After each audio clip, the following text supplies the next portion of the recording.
One of the things that we've attempted to do, we being Senator Van Hollen and I, in crafting the Hong Kong Autonomy Act, is to use secondary sanctions as a mechanism to attempt to dissuade or at least establish that there will be a price to be paid by Chinese communist officials who would involve themselves in the repression of people of Hong Kong.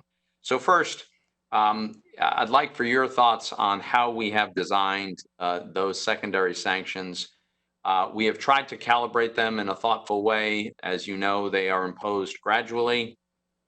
It is a fact that in the first year, they are not mandatory. It is also the case that banks can choose not to do business with the offending parties and thereby avoid this. What are your thoughts about how this is crafted?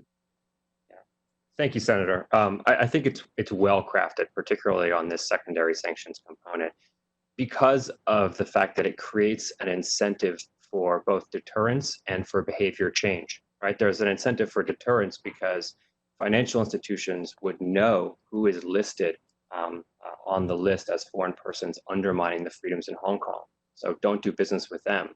And then to the extent that a financial institution does come into sort of troubled water, there's a structural incentive to change behavior, because as you mentioned, after year one, a certain number of penalties will apply, but then after year two, an additional set of penalties will apply. So that structure is done in such a way that it incentivizes a change in behavior. One really important point to note on this, and I mentioned this in my written testimony, it will be important as the legislative process continues to make sure that the financial institution components of the legislation really target those financial institutions that are actively engaged in undermining the rights and the freedoms of people in Hong Kong. I think there's there should be this understanding that you don't want to cast the net too wide, because that would have potentially unintended consequences. But to the extent that you can find, and there's evidence that financial institutions are actively supporting these activities, I think it makes sense as a legislative provision. Thank you.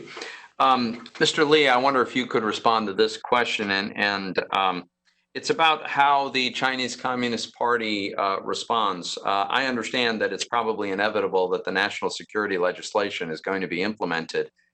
And some suggest that no matter what anyone else does, they're going to do whatever they're going to do. But it seems to me that they might care somewhat about consequences for their actions, and perhaps having this legislation that we've contemplated might cause some of the actors in Beijing to think twice about further repression of Hong Kong. I wonder what your thoughts are about how the Chinese Communist Party officials see the kind of legislation that we're contemplating. When you look at the Chinese Communist Party, they always want to play sort of what we call now wolf warrior type of response. They always try to seem to be very strong. But when you look at China itself, actually, Xi Jinping had a big problem with their own economy.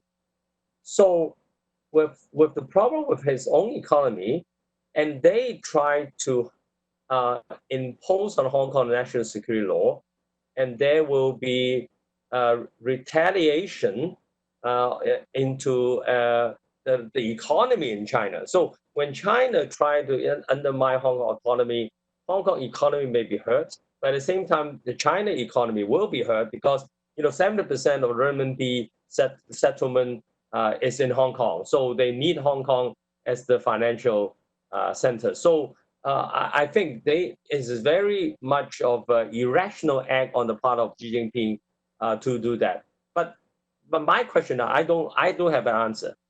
Is the Xi Jinping irrationality in undermining Hong Kong autonomy and hurting its own economy? Is he is the one that do that? But is the whole party behind that? Is the whole Communist Party, official that may lose their own interest in the whole hurting of Hong Kong economy when they have their own money in Hong Kong? So I think Xi Jinping may be very much seems to be a strong leader, but I wonder whether the other will go along with him when their own economic interest is being hurt. So I think the suggestion that should be a very surgical type of sanction is something that people have to think about, so that inside the Communist Party, their own interest in being hurt, economic interest being hurt, and they have to think twice. Xi Jinping may not think twice, but the whole party had to think twice when their own interest is being hurt. So I think, and also I want to put in one word about the global coalition, diplomat coalition. I think this is very helpful because it cannot be one country that take up China.